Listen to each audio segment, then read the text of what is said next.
Hello everyone, myself Deepak Upadhyay from Impost Technology, Gurgaon, Delhi. In this video, I will demonstrate you how to calculate the phonon spectrum and thermoelectric property of silicon material by using Nanodical software. So let's get started. This is my device studio, that is a graphical user interface for this Nanodical software, and this interface will help you to model the structure. You can do some modification, manipulation in your atomic structure, device structure, crystal structure as well. So first I would like to import the silicon material. So you can click on this file option, select this import, and this software have two options to import the material. Either you can import the material from local database that exists inside this software. So here you can see this is the material database, 0D material, 1D material, 2D material, 3D material, and some organic material is there. Or you can import the material from online database like Material Project, open source database, crystallography. So through API access, it will make the interface and you can directly import. And here you can enter the chemical formula and then you can click on this search option. So I would like to select this silicon and then you can click on this search option. So here you can see this is the silicon with different space group. So I would like to select this silicon and then you can click on this add option. So this is the silicon atoms that I have imported from my online database. And if you want to simulate this silicon, so you can click on this simulator, select this Nanodical and go to the self-consistent field calculation. And this is the SCF calculation where you can see this is the basic setting: electron temperature, cutoff energy, exchange correlation, LDA, GGA, and this is the K-point sampling. This is the iteration control, density matrix, Hamilton matrix, total energy, and this is the basic settings, arrangement by element by atoms, and this is the Howard-Newton. Here you can see SVDF combination is there. And this is the spintronics application. Suppose if you want to include the collinear spin, general spin, so as per your need you can define the parameter and then you can click on this generate file. So once you click on the generate file, in the project window you can see the scf.input file has been generated. So you can select this file, right click, select this open with, and here you can see this is the script for this silicon atoms.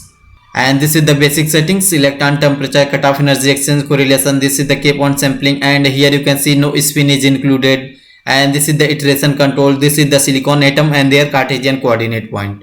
So you can select this file, right click, select this run option. If you want to run the job on parallel, suppose 5 core, 10 core, 15 core, so there is no limitation of core, you can define up to 128 core. So you can click on this run option to run this job. In the bottom of the page you can see this is the job manager where the scf.input file is in the running condition. So in the meantime you can select this simulator, go to the Nanodical, select this analysis, and this is the analysis parameter. So as per your need you can define the parameter. So I would like to select this Hessian, and here you can see the value of delta, and again I would like to select this phonon band structure. So here you can see this is the phonon band structure and this is the symmetric, and this is the Brillouin zone path related to this silicon atoms. Then you can click on this generate file.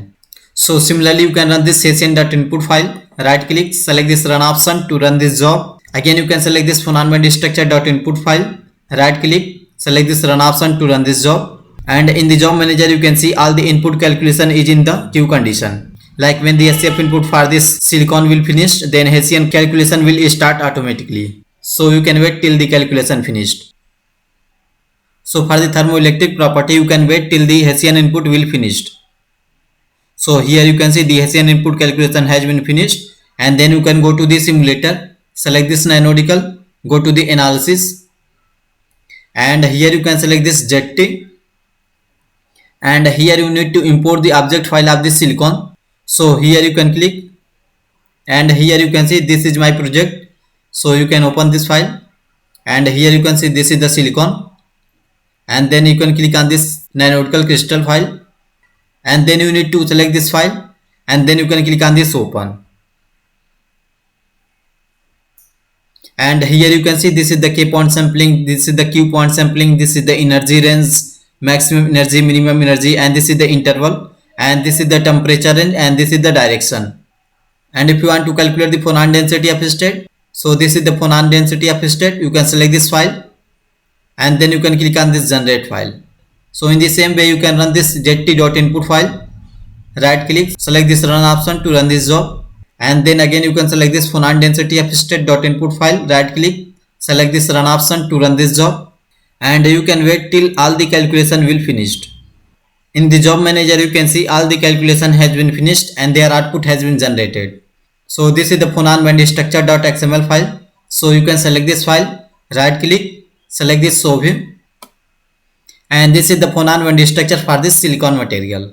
And if you want to export your raw data, so here you can see this is the export option, and here you can define the format like JPG, PNG, BMP, PDF, text format. So any format you can select, and then you can click on this save option so that you can easily export your raw data in any format.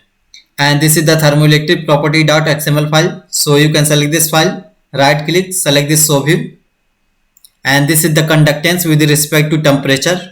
And in the plot type you can see multiple options are there, like this is the CVAC coefficient, this is the CVAC coefficient with respect to temperature, and this is the thermal conductivity with respect to temperature, and this is the thermal conductivity with respect to temperature, and this is the ZT with respect to temperature. And if you want to show with respect to chemical potential energy, so this is the ZT with respect to chemical potential energy.